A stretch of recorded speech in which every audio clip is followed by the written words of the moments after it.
Bonjour à toutes, bonjour à tous, bienvenue sur ma chaîne YouTube Jérôme Pinte.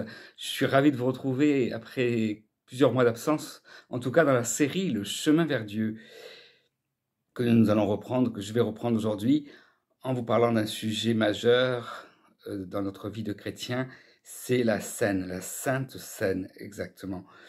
Mais avant d'aborder le sujet du jour, je vous souhaite la bienvenue à toutes celles et ceux, à toutes celles et ceux qui ont rejoint la chaîne.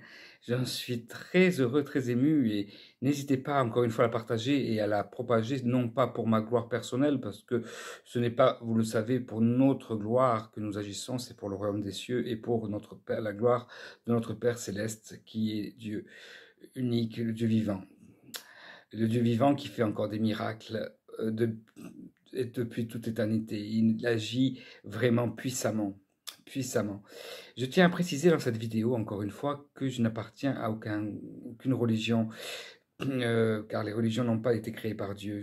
Dieu, Jésus, s'est incarné sur terre pour nous sauver de nos péchés en se sacrifiant et en mourant sur la croix.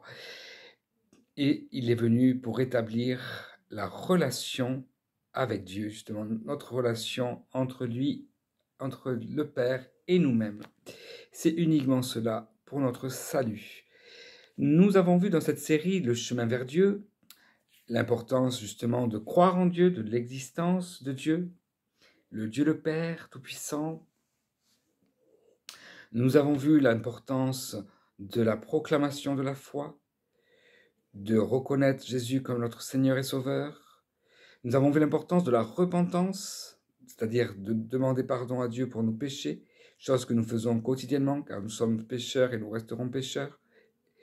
Mais pour pouvoir vivre une vie de sanctification, thème que nous avons abordé aussi dans cette série, eh bien, il est important de pouvoir renoncer à soi-même et de suivre Jésus comme lui-même nous l'a demandé et de porter notre croix.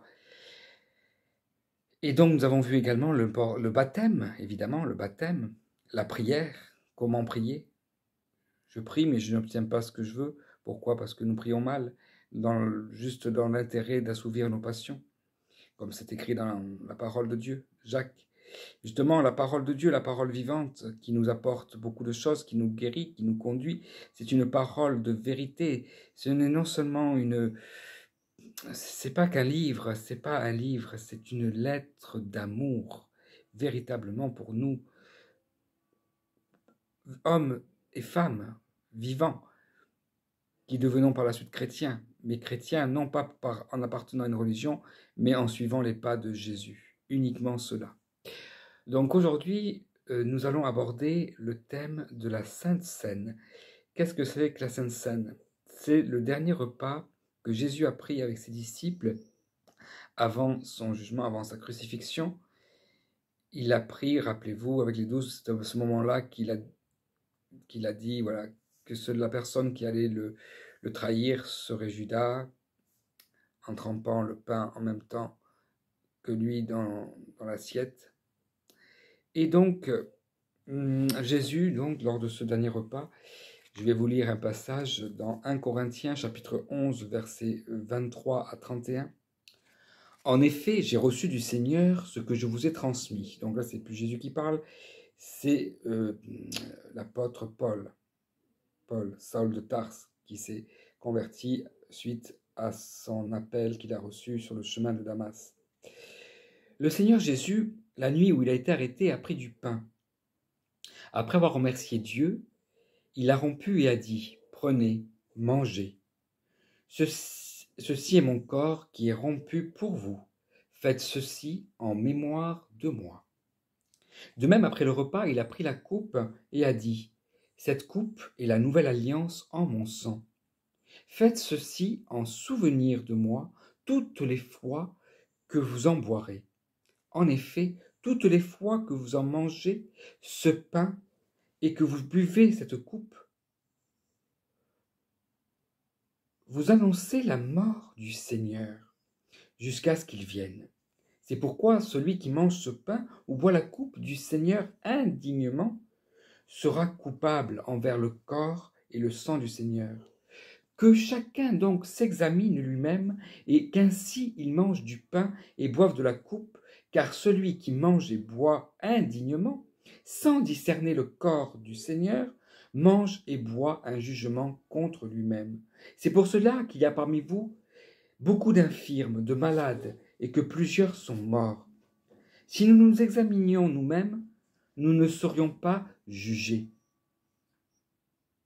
En effet, quand on prend la scène, que l'on reçoit le corps de Christ par le pain et le sang de Christ par le vin, nous devons nous assurer que nous sommes en règle avec Dieu, que nous n'avons pas de grief envers quiconque, que nous avons demandé pardon à Dieu pour nos péchés, quels qu'ils soient. Ce que je n'ai pas rappelé en début de cette vidéo aussi, à celles et ceux qui ne sont pas encore forcément en Christ, qui cheminent par exemple, c'est que vous ne devez pas vous sentir, sale. Enfin, même si vous vous sentez sale, vous devez savoir que Dieu vous aime et que Dieu vous accueillera tel que vous êtes et qu'il ne va pas vous juger. Il vous aime. Il aime les pécheurs. Il n'aime pas le péché, mais il aime les pécheurs. Et il est venu pour sauver des pécheurs, des malades. Il n'est pas venu pour des justes, comme c'est écrit dans sa parole. J'en reviens à la Sainte Seine, ce moment très important, qui est évoqué aussi dans Matthieu, chapitre 26, versets 26 à 30.